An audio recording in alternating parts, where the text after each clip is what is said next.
नमस्कार मित्रों, स्वागत है आपके अपने YouTube channel R S education पर। कैसे हैं आप सभी?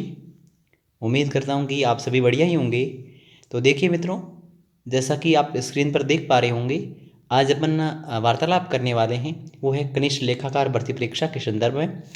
और प्यारे अभ्यर्थियों, आप सभी को पता होगा कि 12 मार्च से लेकर 14 मार्च तक अधीनस्थ बोर्ड ने आपत्तियां मांगी हैं। और बात करें अगर अपन जूनियर अकाउंटेंट के दोनों प्रश्न पत्रों की, तो उसमें बहुत सारे प्रश्न हैं जिन पर आपत्तियां लगाई जा रही है। हालांकि अपन बात अलग अलग करेंगे, प्रथम प्रश्न पत्र में कितने हैं, सेकंड प्रश्न पत्र में कितने हैं। मैं आपके साथ एक छोटी सी बात करना चाहूँगा। जैसे मैं अपने टेलीग्राम चैनल पर, जैसा ये आप नाम देख रहे हो, यहाँ पर मैंने लगभग सारे प्रूफ डाल दिए हैं। तो कई सारे विद्यार्थी इस पर डिसलाइक भी करते हैं। उसका कारण ये होता है कि मैं अभी आपके साथ बहुत सारे प्रश्नों को बताने वाला हूँ। ये प्रश्न हैं जिन पर आपत्तियाँ लगेगी और फाइनली लगेगी, क्योंकि इन प्रश्नों का प्रमाणिक अपने पास स्रोत है। क्योंकि जब आरबीएससी एनसीईआरटी है या फिर किसी यूनिवर्सिटी की बुक्स है या फिर गवर्नमेंट्स की जो को बुक्स आती है या डेटाज है, उनमें अगर ये सारे प्रूफ मिलते हैं तो फिर वो मान्य होंगे। अब दरअसल बात ये है कि बहुत सारे विद्यार्थी हैं, वो कहेंगे सर आप तो भ्रमित कर रहे हो, फलाना कर रहे हो, फलानी कर रहे हो। देखो, आपका प्रश्न अभी सही हो रहा है, ठीक, किसी और का गलत हो रहा है तो वो आपत्ति दर्ज करवाएगा ही। ठीक है, तो सीधी सी बात है, जिन विद्यार्थियों के प्रश्न गलत हो रहे हैं, ठीक है, तो वे आपत्ति लगा रहे हैं, जबकि जो जिनके सही हो रहे हैं वे कह रहे हैं कि बस आप क्यों लगा रहे हैं इनके, तो आप गलत प्रूफ दे रहे हो, फलाना दे रहे हो।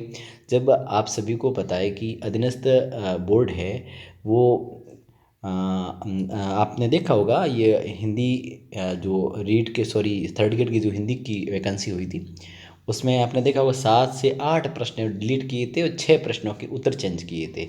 मतलब कुल मिलाकर अब 13-14 प्रश्नों को चेंज किया था और प्रश्न 150 ही थे।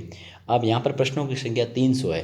तो जैसे फर्स्ट पेपर की अपन बात करें तो वहाँ तो प्रश्नों की मोटा मोटा चेंज होने का इतनी गुंजाइश नहीं रहेगी। लेकिन आप सभी से निवेदन है कि धैर्य बनाकर रखें और एक मोस्टली बात याद रखें कि ऐसा नहीं है कि आप डिसलाइक करें, गलत कमेंटबाजी करें। देखो साहब, आप लगाएंगे या भले ही मत लगाएंगे, जिनके गलत हो रहा वो तो लगाएगा। और अभी आप ये गलत हो रहा है, प्रश्न सही हो रहा है, तो भविष्य में जब कोई, ये मैं अगर किसी लोगों को नहीं बताऊंगा कि आप इस पर आपत्ति लगाओ, मत लगाओ, ये करो वो करो, तो भी वे तो कहीं ना कहीं लगाएंगे, है ना, कोई ना कोई तो लगाएगा। कोई ना कोई जब प्रमाणिक स्रोत के साथ लगाएगा तो उस पर उत्तर को चेंज करना पड़ेगा। तो सभी आप धैर्य बना के रखें। अगर आपका प्रश्न गलत हो रहा है तो आप बिल्कुल आपत्ति लगाएं, और आपके पास कोई प्रूफ है तो आप मुझे भेजें।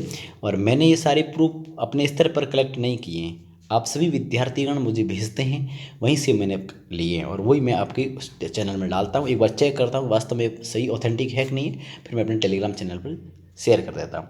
तो आप सभी अभ्यर्थियों के पास से ही मेरे पास ये आते हैं प्रश्न, और ऑब्जेक्शन मतलब प्रमाणिक स्रोत के साथ, ठीक है ना। तो अभी और कोई अभ्यर्थी जिनके पास प्रमाणिक स्रोत है और मेरे साथ साझा करना चाहते हैं तो आप कर लें, ताकि मैं समूह ग्रुप उसमें टेलीग्राम चैनल पर शेयर कर दूं, तो बहुत सारे विद्यार्थी इस पर लाभान्वित होंगे, वे भी अपनी अपनी आपत्ति दर्ज कर पाएंगे। ठीक है, अब मैं कुछ प्रश्नों के बारे में आपसे बात करता हूँ। थोड़ा वीडियो लंबा होगा लेकिन अपना विस्तृत बातचीत करेंगे। आपत्तियों के प्रश्नों की अपना अगर बात करें हम, तो प्रश्न पत्र की बात करें तो प्रथम प्रश्न पत्र है और द्वितीय प्रश्न में, ये दोनों आपके पता ही है कि इसमें भी 150 प्रश्न थे, इसमें 150 प्रश्न थे। तो यहाँ पर आपके 6 प्रश्न हैं, वो आपके 6 प्रश्न जो 6 प्रश्न हैं वो आपके यहाँ आपत्ति योग्य हैं। और सेकंड प्रश्न मतलब 25 प्रश्न हैं जो आपत्ति योग्य, 25 प्रश्न हैं। अब आप बोलोगे सर इतने भी प्रश्न हो सकते हैं? अब देखो, स्टूडेंट ने उसके प्रमाणित स्रोत प्रस्तुत कर दिए हैं तो लगाने तो होंगे, ठीक है ना। पर बात यह है कि बोर्ड आपत्ति लगाने से नहीं मानी जाएगी जब तक आपके पास प्रमाणिक स्रोत नहीं हो, है ना। प्रमाणिक स्रोत के साथ लगाओगे तो निस्संदेह बोर्ड को इस पर विचार करना पड़ेगा, ठीक है। कुल 31 प्रश्न है, अपन बात करते हैं। प्रथम प्रश्न पत्र की बात करें तो उपसर्ग वाला जो प्रश्न है, निर्बल वाला, अब इस पर बहुत सारे विद्यार्थी है ना गलत कमेंट बाजी करते हैं कि सर जिसको ये भी बता दें कि निर्बल वाला सवाल भी गलत करके आए। अब देखो जी, ऐसा होता है कि जब आप पेपर प्रश्न पत्र कर रहे हो, ठीक है, प्रश्न पत्र आप कर रहे थे, प्रश्न पत्र में ऐसा तो है नहीं कि ऑप्शन जो आपके अवशब्द आए हुए थे तो जैसे किसी विद्यार्थी के सामने ऑप्शन पहला वाला यही था, समदन आदन चार, तो उसने देखा अभी शम हलंत है ही नहीं, उसने सीधा ऑप्शन भर दिया, है ना। कहने का भावार्थ ये हुआ है कि इतना आपके पास वक्त नहीं था कि आप एक एक ऑप्शन को ढंग से देखो। इस वजह से कई सारे विद्यार्थियों को गलती हुई है और ये प्रश्न निस्संदेह डिलीट होगा, क्योंकि ये आपकी कक्षा 9 से 12 की जो हिंदी व्याकरण चलती है उसमें ये प्रश्न उसमें दिया हुआ है ये उपसर्ग में। और अपना जो टेलीग्राम चैनल है RAS एजुकेशन, अब डिस्क्रिप्शन में इसका लिंक दिया जा रहा है, वहाँ से आप जुड़ सकते हैं, ठीक है। तो वहाँ पर सारे आपके डाले हुए हैं वेबसाइट, सारे मतलब प्रमाण के साथ डाले हुए। DNA वाला तो मिल ही गया, 2-3 बुक्स में जो ऑथेंटिक है उसमें पढ़ा है, डाल दिया है। डिग्री एडजेक्टिव वाला भी प्रश्न है, इसमें तो डिलीट नहीं होगा ये DNA वाला, इसमें उत्तर चेंज होगा, ठीक है। और इसमें भी आपके उत्तर चेंज ही होगा, ठीक है। और ये भी उत्तर चेंज ही होगा यहाँ पर। और आगे बात करें प्रकीर्णन वाला, ये आपके है ना, ये नया क्वेश्चन है, अभी आप लोगों ने अभी देखा नहीं होगा। ये है ना कक्षा 12 की फिजिक्स में है, आपकी कक्षा 12 की फिजिक्स में पढ़ा है। और किसी अभ्यर्थी ने मेरे को भेजा है, मैंने ढंग से देखा है, और टेलीग्राम चैनल पर मैं अभी शेयर कर दूँगा उसको, ठीक है ना। और राष्ट्रपति शासन वाला है, तो इसमें ये तो सुक्रम थोड़ा सा गलत है ना, तो वो देख लेना थोड़ा सा। ये भी मुझे लगता है कि प्रश्न आपके हटे, ये डिलीट होगा फिर, है ना। एक मुहावरे लोकोक्ति वाला जो प्रश्न है ना, किसी एग्जाम में आया हुआ था, वो उसको लेकर है। तो इसका भी जो है ना प्रमाणिक स्रोत है, वो पहले से कहीं पूछा हुआ है, दिल्ली बोर्ड ने पूछा है, ठीक है। उसका उस वक्त उसने आंसर दूसरा माना था, अब दूसरा माना है। ऐसे में उसी का हवाला देते हुए बच्चे ऑब्जेक्शन की मांग कर रहे हैं, तो वो उसके प्रमाणिक स्रोत है, मैं टेलीग्राम चैनल पर डाल चुका हूँ, आप देख लेना, ठीक है। ये तो थे प्रथम प्रश्न पत्र में 6 प्रश्न थे, ठीक है। और देखो, कोचिंग संस्थान वाले आपको पढ़ाते हैं, लेकिन आपके साथ किसी ने भी बढ़िया ढंग से ऑब्जेक्शन के लिए प्रूफ दिए क्या?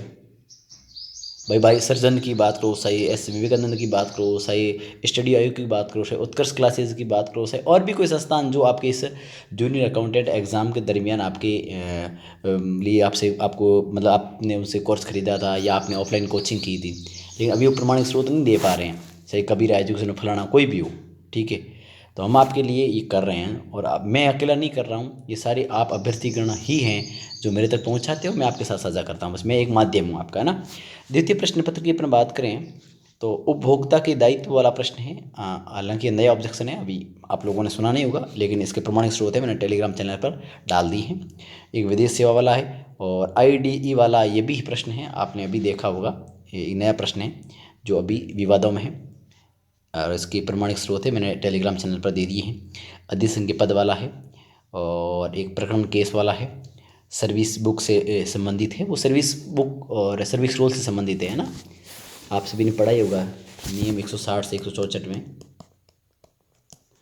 तो एक परिणत छुट्टी वाला है, और एक वाउशिंग वाला है, और एक पेस्ट केस है, और BRS वाला घटाना बढ़ाना वाला क्वेश्चन है ना, 132 क्वेश्चन है वो, ये इसका भी मैंने प्रूफ डाल, ये सारे जो मैं प्रश्न बात कर रहा हूँ सारे मैंने प्रूफ डाल दिए हैं ना, ढंग से आप देख लेना। अगर आपको समझ नहीं आया तो आप ऐसा करना, आपको कोई प्रूफ मुझे भेजना है तो आप ऐसा करना, मैं डिस्क्रिप्शन में आपको टेलीग्राम का लिंक भी दे दूंगा, साथ साथ में इसका इंस्टाग्राम का लिंक भी दे दूंगा, तो आप मुझे वहाँ से मैसेज कर लें, ठीक है ना। और अगला है अध्ययन अवकाश वाला, है ना, स्टडी लीव वाला, वो भी अब प्रूफ डाल दिया जा चुका। चाचा नेहरू वाला ये प्रश्न है, चाचा माल नोबिस वाला जो योजना आयोग वाला संबंधित है, तो ये प्रश्न आपका डिलीट होगा, इसका प्रमाण डाल दिया, और आपको आपत्ति लगानी, सभी को आपत्ति लगानी है। मेमोरेंडम वाला है, स्वायत्त निकाय वाला है, अंकेशक नियुक्ति वाला है, कैपिटल स्ट्रक्चर वाला है, इन तमाम प्रश्नों के जो है ना साक्ष्य है वो RAS एजुकेशन हब के नाम से टेलीग्राम चैनल है, वहाँ पर डाल दिए हैं, डिस्क्रिप्शन में इसका लिंक दिया। अब आपको करना क्या सभी को, है ना, आप सभी को एक मेरी बात सुना, अधिक का अधिक मात्रा में क्या करना है, अधिक का अधिक मात्रा में आपको ऑब्जेक्शन देने हैं। ऑब्जेक्शन दोगे, ऑब्जेक्शन के बिना आपकी चेंज होने वाला नहीं है, तो आपको क्या करना है, अधिक से अधिक ऑब्जेक्शन देने हैं। और ऑब्जेक्शन की तिथि है 12 से 14 मार्च के बीच है, और इसकी जो फ़ी है वो आपकी मात्र 100 रुपये है, ठीक है। और आप मतलब देखो, जैसे ही आप ऑब्जेक्शन लगाओ ना, तब अपने हिसाब से लिखना प्रश्न को आप जैसे लिखो तो आपको एक पहले लिखना पड़ेगा ढंग से, उसमें पूरे प्रश्न को आपको समझाना है कि ये प्रश्न क्या कह रहा है, आपने ये उत्तर माना है, जबकि वास्तव में ये उत्तर होना चाहिए, इसके पीछे ये तर्क है। तर्क सहित आपको आपत्ति लगानी है।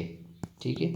और भी कोई आपकी इंक्वायरी हो तो आप मुझे बता सकते हैं। ठीक है। और चैनल पर पहली बार आए हैं तो आप सब्सक्राइब ज़रूर कर लें, क्योंकि हम आपके लिए इतना अच्छा कंटेंट लाते हैं। ठीक है। और आपके लिए हर दम कोशिश करते हैं कि आप तक सटीक सही जानकारी पहुँचे।